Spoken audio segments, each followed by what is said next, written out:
కొరింథీయులకు రాసిన మొదటి పత్రిక 15వ అధ్యాయం 19వ వచనం. ఈ జీవిత కాలం మట్టుకే మనము క్రీస్తునందు నిరీక్షించే వారమైన ఎడల మనుషులందరికంటే దౌర్భాగ్యులమై ఉందుము. ఏం చెప్తున్నాడు? ఈ జీవిత కాలం మట్టుకే, ఏమని? ఈ జీవిత కాలం మట్టుకే నువ్వు యేసును నమ్మితే నీ అంత దౌర్భాగ్యుడు ఇంకో. ఈ జీవిత కాలం మట్టుకంటే ఈ జీవితంలో ఏదో అప్పులు తీరిపోలేదు. చర్చికి వెళ్తే ఏదో మంచి జరుగుతుందని, చర్చికి వెళ్తే మా కుటుంబం బాగుంటుందని, దీనికోసం మాత్రమే నమ్మకం. దేవుడు చేయడం చెప్పట్లేదు, దీనికోసం మాత్రమే నమ్మకం. ఎందుకు నమ్మాలి దేవుణ్ణి? ఇప్పుడు అప్పులు తీరుస్తాడని నమ్మాలా? అంతేనా? ఏదో మా పిల్లలకి పెళ్లి అవుతులేదండి, మా ఓడు ముదిరిపోతున్నాడు, ఆడికి పెళ్లి అవ్వాలి, అందుకు నమ్ముకున్నాం దేవుణ్ణి అని చెప్తావా? అందుకు కాదు కదా. ఎందుకు నమ్మాలి దేవుణ్ణి? మాకు ఇల్లు కట్టలేదండి, మాకు ఇల్లు లేదు, దేవుడు నమ్ముకుంటే ఏదో ఇల్లు ఇస్తాడని నమ్ముకున్నాం, ఎందుకు నమ్మాలి? ఎందుకు నమ్ముతున్నాం దేవుణ్ణి? చాలా మంది ఇంటికే నమ్ముతున్నారు, చాలా మంది సంఘాలకి ఇంటికే వెళ్తున్నారు. ఎందుకు? దేవుడు ఏదో చేస్తాడు. బయట ఉన్న వాళ్ళు గుళ్ళకి ఎందుకు వెళ్తారు? గుళ్ళకి వెళ్ళి గుండెలు ఎందుకు కొట్టించుకుంటారు? ఏదో చేస్తాడని. ఎక్కడో ఉన్న కొండకి వెళ్ళిపోతున్నారంటే అర్థం ఏంటో తెలుసా? అక్కడ ఉన్న దేవుడు మాకు ఏదో చేసేస్తాడని. వాళ్ళ ఫీలింగ్ అదే, ఏదో చేస్తాడని. మన ఫీలింగ్ కూడా అదే, దేవుడు ఏదో చేస్తాడని. దేవుడు చేయడం నేను చెప్పట్లేదు, ఖచ్చితంగా చేస్తాడు.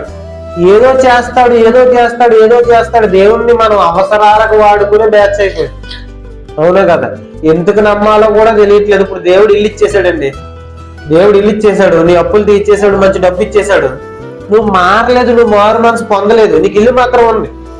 నువ్వు మారలేదు, నువ్వు మారు మనసు పొందలేదు, నీకు అప్పులు లేవు, నీకు కారు ఉంది, బంగ్లా ఉన్నా, అన్నీ ఉన్నాయి. నువ్వు మారు మనసు పొందకుండా చచ్చిపోతావు. నువ్వు మారు మనసు పొందకుండా దేవుడు దీవుని మాత్రమే పొందావు. నువ్వు నీకు చెప్పిన పాస్టర్ గారు కూడా అదే చెప్పాడు, దేవుడు నేను తీరుస్తాడమ్మా, అలా చేస్తాడమ్మా, ఇలా చేస్తాడమ్మా, ఇదే చెప్పాడు.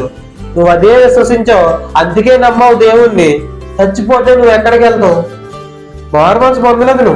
నువ్వు మారు మనసు పొందలేదు, కేవలం అవసరాల కోసం దేవుణ్ణి నమ్మేశావు. చచ్చిపోతే ఎక్కడికి వెళ్తావు అంటున్నాడు. ఖచ్చితంగా నరకానికి జరిగిపోతుంది. అర్థమవుతుందా? దేవుణ్ణి అందుకు నమ్మకూడదు. అందుకే ఇక్కడ దేవుడు చెప్తున్నాడు, ఈ లోకం మట్టుకే, ఈ జీవిత కాలం మట్టుకే నువ్వు యేసుక్రీస్తునందు విశ్వాసం ఉంచితే నీ అంత దౌర్భాగ్యుడు ఇంకొకడు లేడు. యేసుక్రీస్తుని ఎందుకు నమ్మాలంటే, ఇప్పుడు ఒకరికి అప్పు ఉందనుకోండి, కొంచెం బాగా కష్టపడితే ఆ అప్పు తీరిపోతుంది. రోగం ఉందనుకోండి, ఏదో మంచి హాస్పిటల్కి వెళ్ళి మంచి డాక్టర్ గారి దగ్గరికి వెళ్తే అయిపోయింది. బయట వాళ్ళు కూడా తగ్గుతలేదా? బయట వాళ్ళు అప్పులు తీర్చుకుంటలేదా? తీర్చుకుంటున్నారు. అప్పు తీరాలంటే కష్టపడితే సరిపోతుంది, రోగం పోవాలంటే డాక్టర్ గారి దగ్గరికి వెళ్తే సరిపోతుంది, పాపం పోవాలంటే అది సంగతి. అంతకు రావాలి దేవుడి దగ్గరికి. అప్పు తీర్చుకోవటానికి కాదు, పాపం పోగొట్టుకోవటానికి రావాలి.